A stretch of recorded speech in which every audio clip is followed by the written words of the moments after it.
You're now part of the MCU. How does that feel?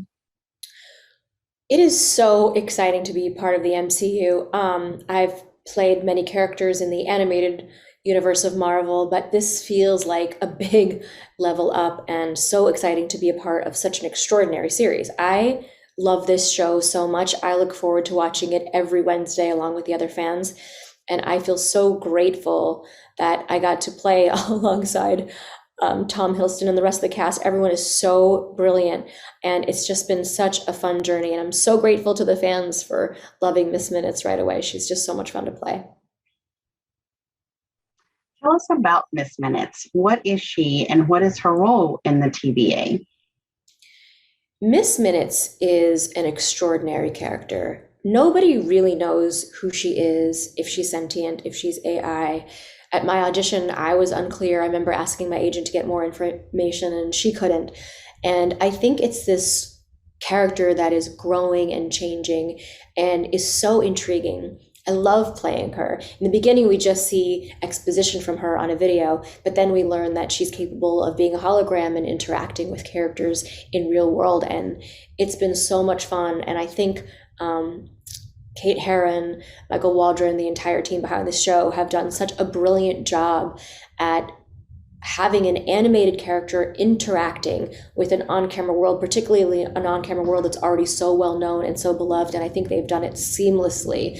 And she's this really fun character that can say the most devastating things with the cutest accent. You know, she's basically saying, if you don't do the right thing, you could die. But she could be saying, come on over for some pie. And she's so much fun to play.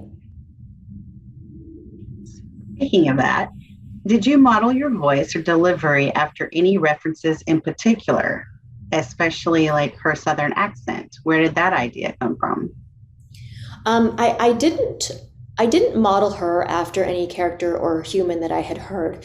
In the audition, they said they were open to doing an accent, and so I did one with my own voice, one a little bit more AI, and then one with this accent that they seemed to like. And then on the day when I got to meet Kate and the rest of the team, we played around with how much of an accent she would have, and it was a very collaborative process to build and mold this voice to make it perfect to suit this character. So, speaking a little more on that, Miss Minutes is such a fun character for the audience. Tell us about working with director Kate Herron and to put the right spin on her. When I first met Kate, I have to admit I didn't really know much about her career, and I've completely fallen head over heels in love with her. She's a visionary. She's a force. She knows what she wants, and she can ask for it without being a tyrant. She doesn't seem to have an inflated ego. She's so brilliant and so modest, and it was wonderful to have her participate and really give so many ideas for each and every moment. And each and every moment was crafted with her by my side. And I would work with her again in a heartbeat. I'm all in with Kate Herron. I think she's the one to be watched for sure. What was the most challenging part of voicing Miss Minutes?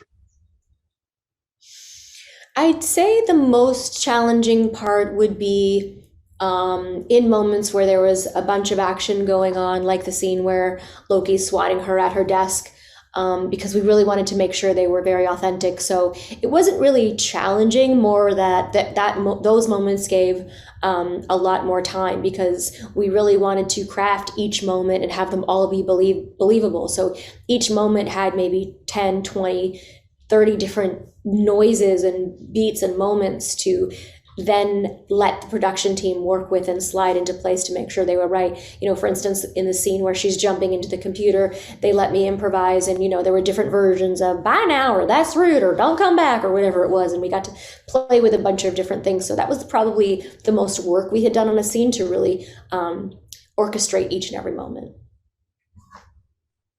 Touched a little on this, but what did you enjoy most about the experience? This is one of the rare occasions where you're doing a voiceover where you get to see it completed. Normally in voiceover, we go first and then they animate to our voice. The only time we get to see something completed is if we're dubbing a foreign film project or TV series. And so to get to see a completed, beautifully shot, as far as I'm concerned, perfect show, and then to play off these very brilliant actors was such a treat. Every single moment of this experience was, pinch me, is this happening? Because it was so well done. And I love when imagination has the funds and the right people behind it to make it extraordinary, and they really did. Hey, stay with me for more on comedy movies. The Big Lebowski used the word dude 161 times and used a form of the F word 292 times. Lebowski himself says man 147 times, which puts his usage rate at a clip of 1.5 times per minute. Man. Now click here below to subscribe and remember to tap the bell to always receive the latest trailers.